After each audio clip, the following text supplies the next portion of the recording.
till the day I die. Hey, this is Darek at Walkaround Road. We are at a brand new shop, as you can see, which is super exciting. And today we are bringing another episode of a rig walkaround, and this time it's my 2003 Jeep Grand Cherokee.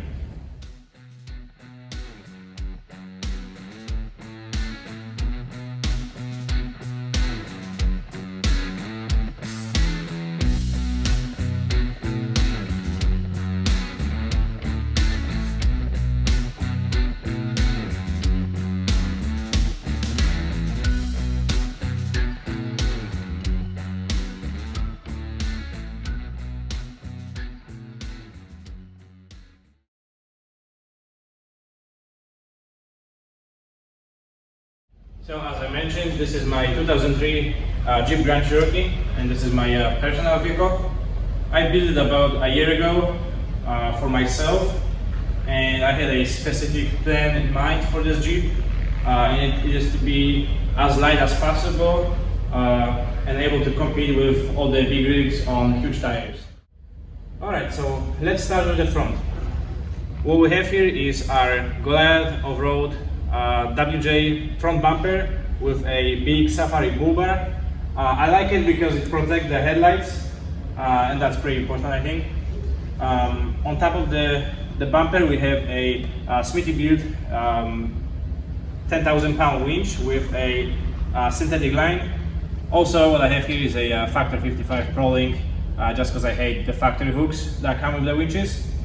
As far as the lights go, I have a set of nice Baja Design Squadron fog lights, as well as some KC spotlights to complement the bumper on the front.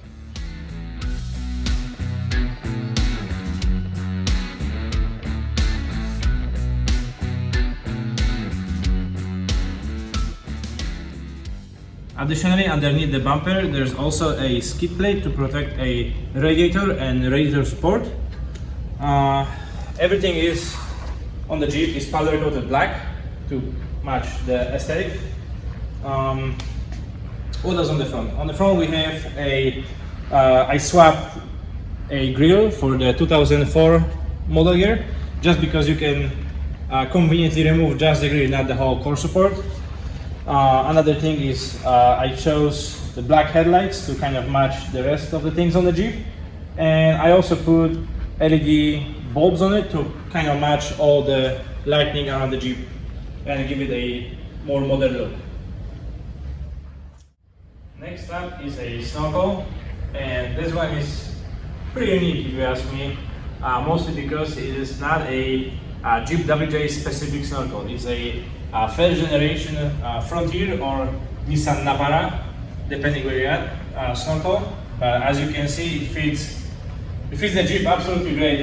You can't even tell that this is not made for this vehicle. I like the look of snorkels, and I like this one because it's different. And in my opinion, snorkels play a huge role in an off-road vehicle, and a lot of people overlook them.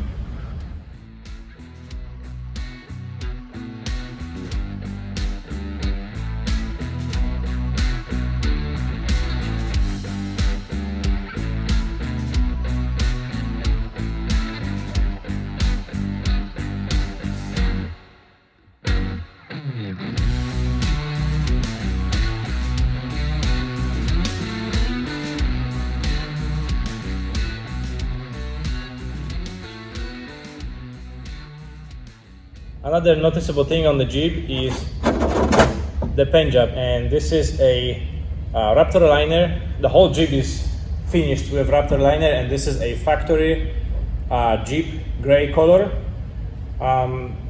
Things to mention about Raptor liner is it's extremely easy to paint, extremely easy to apply, and it's super durable. It has self-heating technologies, doesn't scratch, and I think it looks good. It's especially a good product for someone who has a vehicle which paint is in pretty rough shape, and as you can see, this can give a Jeep a pretty nice look.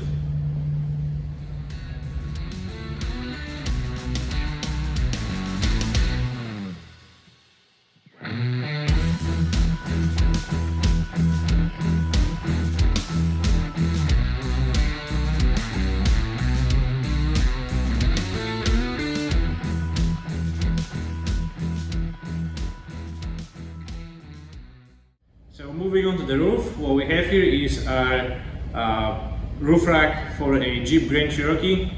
As you can see, this is a new design for this model. Things to notice is this is a steel construction roof rack with aluminum T-slot braces. It's a super low profile design with a nice wind deflector, which basically eliminates any wind noise. Also, what's nice about it, you can, because it's T-slot, you can mount absolutely any accessories you can think about, starting with snowboards, mountain bikes, all the way to rooftop tents and pretty much everything in between.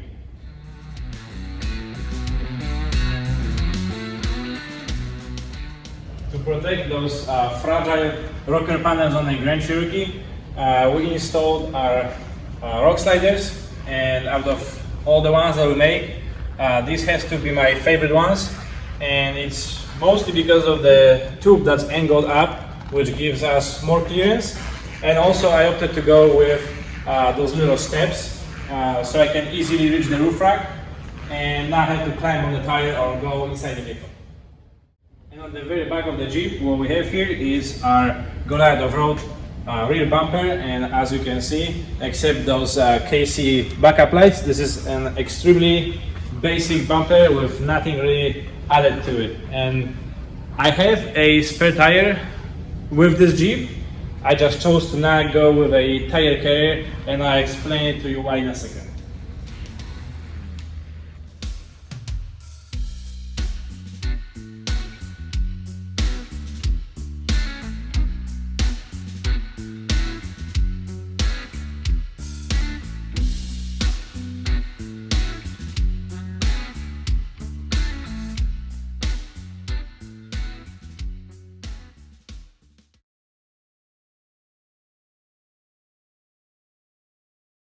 Moving on to the interior, not a whole lot changing here except those big bucket seats, and I installed them in all my rigs just because I like how they hold me when riding on the trail.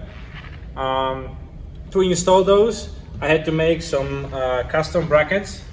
They do not just bolt on into the factory location. I think they look pretty good. They turned out really nice. They are very comfortable. On the floors, you have a just regular basic upgrades, which is a rubber floor mats, and those are there to just keep my carpet a little cleaner. From the upgrades, we have a CB radio from Midland, which comes with that tiny little antenna you probably saw over there on the hood, and it's pretty convenient for off-road vehicles because it doesn't get caught up on the trees and branches. Another thing will be this Grand Cherokee Overland radio, which comes with a navigation, and it gives us that OEM Plus look that we like. And one of my favorite upgrades has to be this Sparco steering wheel, and I just couldn't resist to add some badass Kibitech blink to it. On the back, we retained 60% of the back seat just in case more than one person would like to ride with me. And the biggest thing, the elephant in the room, will be that rear tire. I made a specific bracket to hold this tire in place over there, and I mentioned I didn't add a tire carrier. This is exactly why.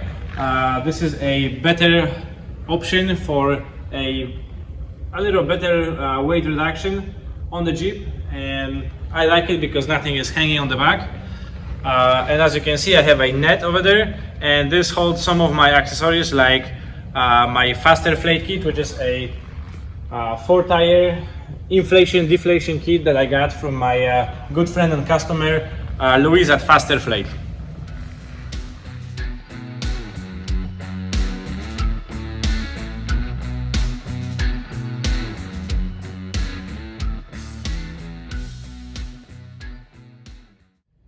Now the trunk, and this is where stuff gets interesting. As you can see, it's pretty busy up here, and that's because with some other modifications I was able to achieve a flat floor in the trunk area, which allowed me to install a whole bunch of accessories such as this Milwaukee pack-out system, which I think is absolutely great. I love it. This allows me to keep my tools, miscellaneous parts, and like spares, and it keeps them secured in place and not rolling around in the trunk. So this is great. Other than that, we have a fridge on a custom slide that I made. And as many of you know, we live in the south, and this is an absolute must to every overland vehicle, or every off-road vehicle in general, really, because it gets really hot, and this comes in clutch every trip.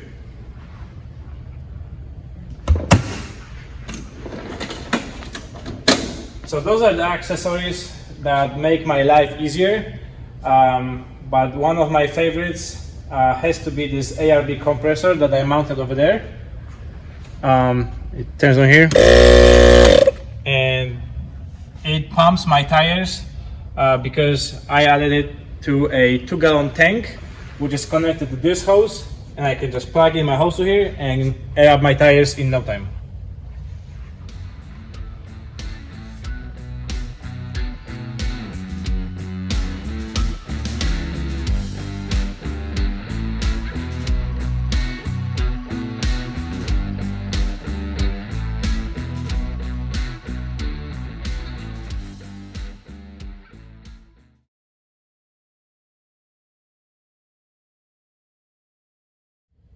Those are my wheels and tires. These are 34-inch tire Yokohama Geolander MT. Probably one of my favorite tire, mostly because of how aggressive the tread pattern is. They do extremely well in muddy terrain and rocky terrain. I just like them a lot. To complement the tires, we installed a Vision beadlocks. And since I wanted the wheels to stand out a little bit more, I opted to go with a machined silver finish. Since we are out down here, let's talk about the suspension.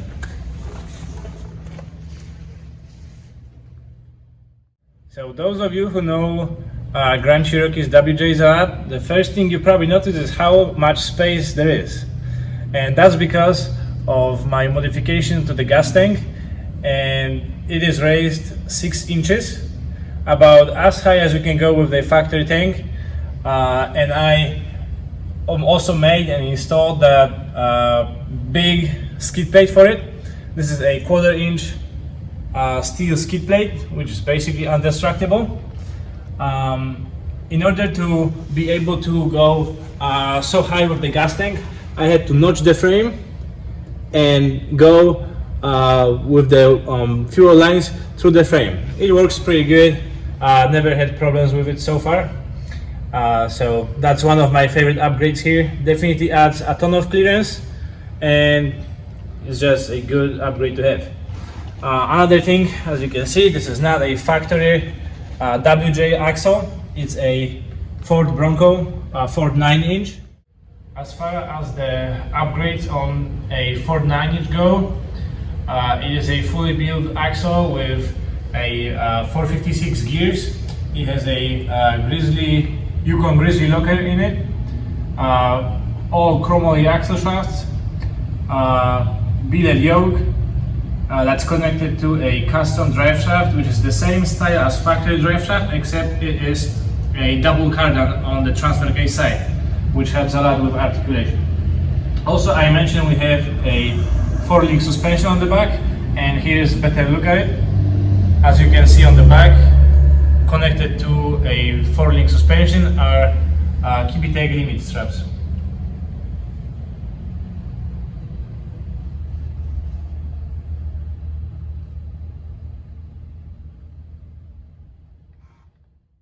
Also, can't forget about the skid plates, because those are a crucial part of the suspension. And as you can see, we have a beefy cross member that connects our links, and then connected to it we have a transfer case skid plate with an exhaust nicely tucked above it.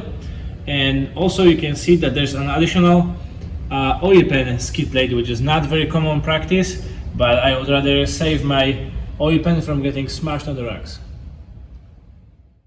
Front suspension is a custom 3-link where we completely eliminated a factory parallel 4-link short arm and installed those big beefy 3-link arms for more articulation. As you can see, there's also a custom double cardan front drive shaft installed, and everything connects to what is a 79 F-150 Dana 44 front axle. Yet again, 456 gears, all chromoly axle shafts, and Yukon Grizzly full case locker. It has a Dana diff cover and it's fully trussed, as you can see. I also bought it as just a bare housing with no brackets on it and added everything myself. On the front there are also steering links, as you can see. The steering links and track bar are custom and are made specifically for this application. Other than that, we have a B-State 5100 shocks and Clayton 6-inch springs.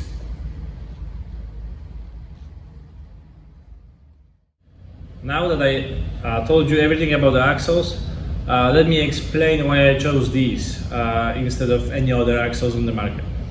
So these axles are significantly stronger than factory Jeep axles, but with all the modifications, as you can see right now, these axles weigh about the same as factory Jeep axles with no modification, which makes this Jeep, which makes them strong but also extremely light.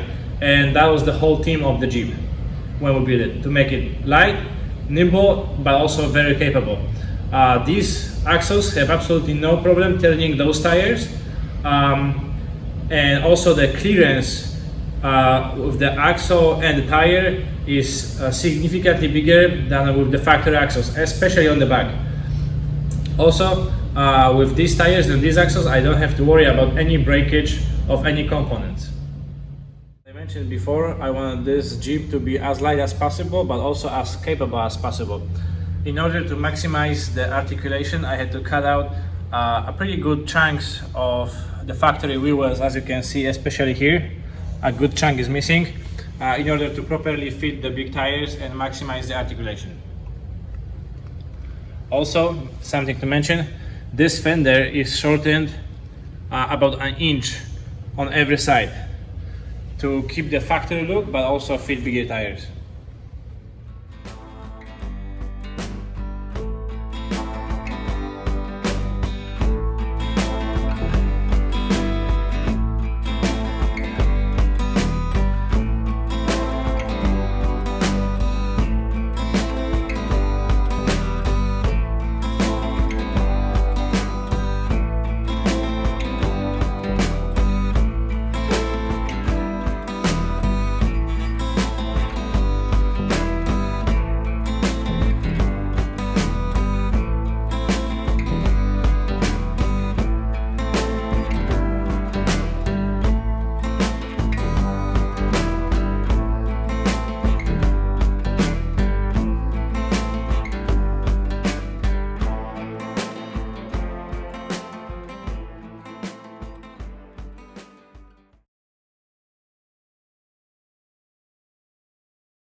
Moving back to the front, we have our engine bay, and at the first glance it looks like just factory engine bay from any Jeep Grand Cherokee. Well, things to mention, this is a 4.7 V8 engine, and this is a crate engine because I had to replace this one due to some issues with the old one. And probably the first thing you see when you open the hood is that big blue pipe, and that's part of our cold air intake, which connects to a real carbon fiber CMOTA filter that goes to our snorkel. In order to mount this sturdy, I had to custom fabricate this bracket that mounts to the wheel well and keeps everything nice and connected to each other. The other part is in the engine bay that's pretty important are those breather tubes, and this is for my axles, transfer case and transmission, and as you can see everything is color coded. Another thing which is pretty important is this aluminum radiator, and that's one of the first upgrades every Grand Cherokee owner should do, because those tend to run pretty hot, especially on the trails. Another thing is one of my favorites probably. This is a Odyssey battery Extreme Series, and well, there's not much to say about it except that this is probably the best battery on the market, and that's about it for the engine bay.